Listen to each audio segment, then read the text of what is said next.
எப்படி இருக்கீங்க? எல்லாம் சூப்பரா இருப்பீங்கன்னு நினைக்கிறேன். இன்னைக்கு வந்து ஒரு சூப்பரான ஈவினிங் டைம்ல தான் பார்க்க போறோம். சரியா?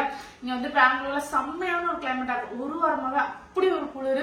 அந்த நைட்டு தூங்கிட்டு காலையில எந்திக்கிறதுக்கு ரொம்ப கடுப்பா தான் இருக்கு. வழி இல்லாம நாளா எந்திரிச்சிட்டு இருக்கேன். உங்க ஊர்ல மழை எப்படி இருக்கு, கிளைமேட்லாம் எப்படி இருக்கு அப்படின்னு சொல்லிட்டு கமெண்ட்ல சொல்லுங்க. சரியா?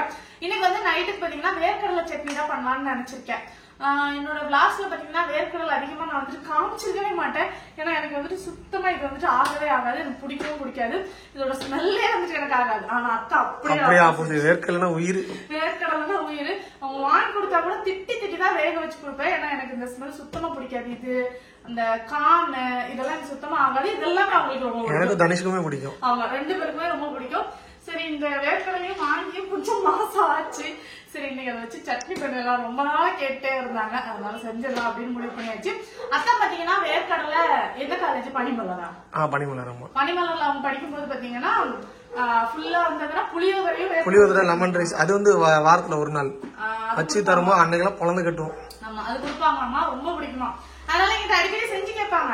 ஏதோ 2 வாட்டி மட்டும் தான் நான் வந்துட்டு செஞ்சு கொடுத்துருக்கேன். ஏன்னா எனக்கு இதோட ஸ்மெல்லே கொஞ்சம் பிடிக்காத மாதிரியே இருக்குமா, அதனால. அது மட்டும் இல்ல, இது வந்து தலைவலி ஜாஸ்தி இருக்கிறவங்க எடுத்துக்க மாட்டாங்க. ஏன்னா பித்தத்துக்கு கொஞ்சம் இதுவாகும்.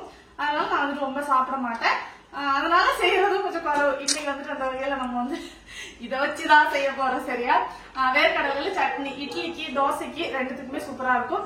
அதோட ரெசிபி நான் வந்து உங்களுக்கு காட்டுறேன். கண்டிப்பா ட்ரை பண்ணி பாருங்க, நல்லா தான் இருக்கும். சரியா? பேன் ஒண்ணு வச்சுட்டு அது சூடானதும் 1 கப் அளவுக்கு வேர்க்கடலை சேர்த்திருக்கேன்.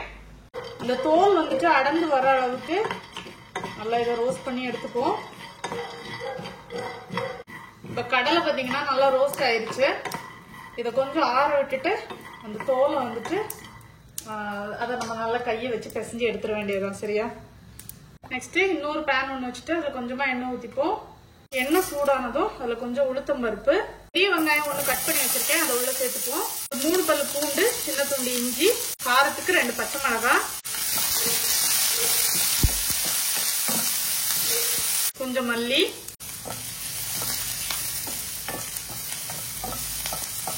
ஒரு 2 தக்காளி கட் பண்ணி வச்சிருக்கேன், அதையும் சேர்த்துப்போம். இந்த சட்னிக்கு தேவையான உப்பு. இப்ப இந்த தக்காளி கொஞ்சம் வதங்கணும்.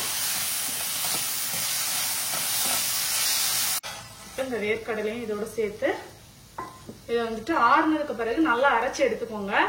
இப்போ ஒரு சின்ன பேன் ஒண்ணு வச்சுட்டு கொஞ்சமா எண்ணெய் ஊத்திப்போம். எண்ணெய் சூடானதும் கொஞ்சம் கடுகு, ஒரு 2 வத்தல் வந்துட்டு கிள்ளி போட்டுப்போம். கொஞ்சம் பெருங்காய பொடி, கொஞ்சம் கருவேப்பிலை. அவ்வளவுதான், நம்மளோட வேர்க்கடலை சட்னி பாத்தீங்கன்னா சூப்பரா ரெடி ஆயிடுச்சு. கண்டிப்பா ட்ரை பண்ணி பாருங்க. நிறைய பேர் வந்துட்டு வெங்காயம் தக்காளி போடாமலே வந்துட்டு செய்வாங்க. சில பேர் தக்காளி சேர்க்காம செய்வாங்க.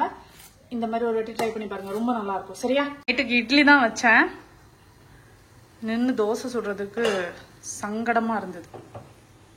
எப்படி இருக்கு? இங்க எப்பவுமே சோகம்தான். சூப்பரா சாப்பிட்டு முடிச்சாச்சு. கிச்சன்ல கொஞ்சம் கிளீனிங் வேலை இருக்கு, அதை முடிச்சிட்டேன்னா இன்னைக்கு சாட்டர்டே நைட் சூப்பரா போகும். இன்னைக்கும் நைட்டுக்கு வந்துட்டு தனிஷ் கொஞ்சம் ஹோம்ஒர்க் இருக்கு, அதை பண்ணிட்டு இருக்கான். அதை முடிச்சிட்டானா ஏதாவது ஒரு மூவி பார்க்கலாம் அப்படிங்கிற மாதிரி யோசிச்சிருக்கோம். இதுக்கு முன்னாடி பாத்தீங்கன்னா கருடன் பார்த்தேன், அது சூப்பரா இருந்தது. அப்புறம் மகாராஜா பார்த்தேன், அதுவுமே வந்துட்டு நல்லா தான் இருந்தது. இன்னைக்கு ஏதாவது பார்த்தேன் அப்படின்னா சொல்றேன். சரியா?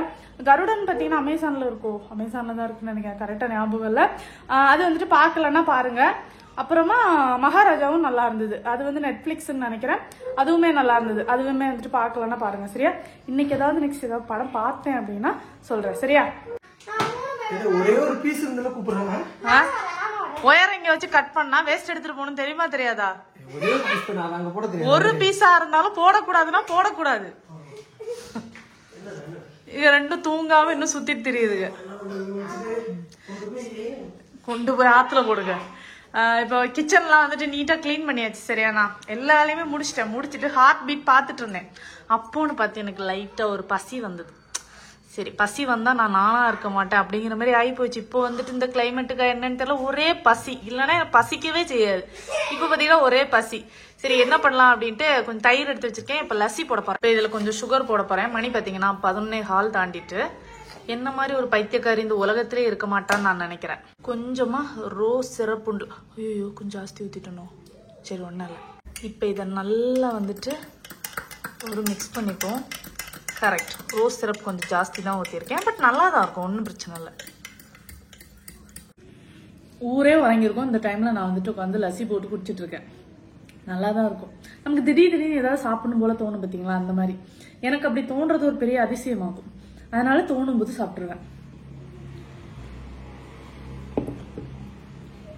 லஸ்ஸி ரொம்ப பிடிக்கும். சென்னையில் லஸ்ஸி ஷாப்பில் குடிச்சு தான் பழக்கம். ஸோ அதனால் தோணுச்சுன்னா இந்த மாதிரி போட்டு குடிக்கிறது. சில பேர் வந்துட்டு அந்த ரோஸ் எசன்ஸ் வந்துட்டு பிடிக்கலன்னா ஏலக்காய் பொடி போட்டு குடித்தாலே நல்லாயிருக்கும். எனக்கு அது ரொம்ப பிடிக்கும். அதனால லாஸ்ட் வீக் என்னாச்சு அப்படின்னு பார்த்தீங்கன்னா, பயங்கர தலை சுத்து. திடீர்னு தலை சுத்து. எனக்கு என்னன்னா, ஒருவேளை நமக்கு வந்துட்டு 30 வயசு கிராஸ் ஆகிட்டதுனால நமக்கு இந்த மாதிரி ஆகுதோ அந்த மாதிரிலாம் நான் பயங்கரமாக யோசிக்க ஆரம்பிச்சிட்டேன். அப்புறம் தான் ஒரு விஷயத்த கண்டுபிடிச்சேன். இடையில கொஞ்சம் உடம்பு சரியில்லாம ஹாஸ்பிட்டல் போயிருந்தேன்ல, அந்த டைம்ல வந்துட்டு டாக்டர் சொல்லியிருந்தாங்க, நீங்க வந்துட்டு சுகர் எடுக்கிறத கம்ப்ளீட்டா கட் பண்ணணும், என்ன சுகர் வந்துடும் அப்படின்ட்டு. நான் நமக்கு சுகர் ஏதாவது வந்துடக்கூடாது அப்படின்ட்டு பயந்து. முடிச்சிட்டீங்களா சார்? கொஞ்சம் இருக்கு. சீக்கிரம் போய் முடிச்சிட்டு வாங்க போங்க. சரி, லஸ்ஸி அந்த கொஞ்சம் சின்ன டேஸ்ட் தாங்க ப்ளீஸ். சளி பிடிச்சிரும். மணி 11:30 ஆச்சு. சின்ன டேஸ்ட் தான். நல்லாக்கா? அவனுக்கு மட்டும் சளி பிடிக்குன்னு சொல்லி கொடுக்கறது இல்ல, நம்ம மட்டும் முங்குன்னு முங்குறது. அவ வந்துட்டு அவங்க சொல்லியிருந்தாங்க, இந்த மாதிரி சுகர் வந்துடும், அதனால நீங்க வந்துட்டு சுகர் சாப்பிட்றத கம்ப்ளீட்டா வந்துட்டு குறைச்சினுங்கன்னு. நானும் சுகர் ஏதாவது வந்துருச்சுன்னா அப்புறம் என்ன பண்றது அப்படி சொல்லிட்டு பயந்துகிட்டு, அவ்வளோ பயம்லாம் இல்லை, ஊசி போட்டுருவாங்க பார்த்தீங்களா, அதுக்கு பயந்துக்கிட்டு நான் என்ன பண்ணிட்டேன், கம்ப்ளீட்டா கட் பண்ணிட்டேன். பாலெல்லாம் வெறும் பாலா குடிக்க ஆரம்பிச்சிட்டேன். அந்த மாதிரிலாம் பண்ணுவோம்.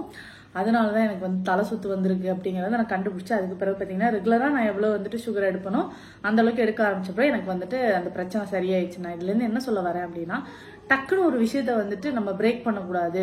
அப்படியே நம்ம ஒரு விஷயத்த வந்துட்டு விடணும்னா கூட கொஞ்சம் கொஞ்சமா தான் விடணும் அப்படிங்கறத நான் அப்பதான் கண்டுபிடிச்சிருக்கேன்.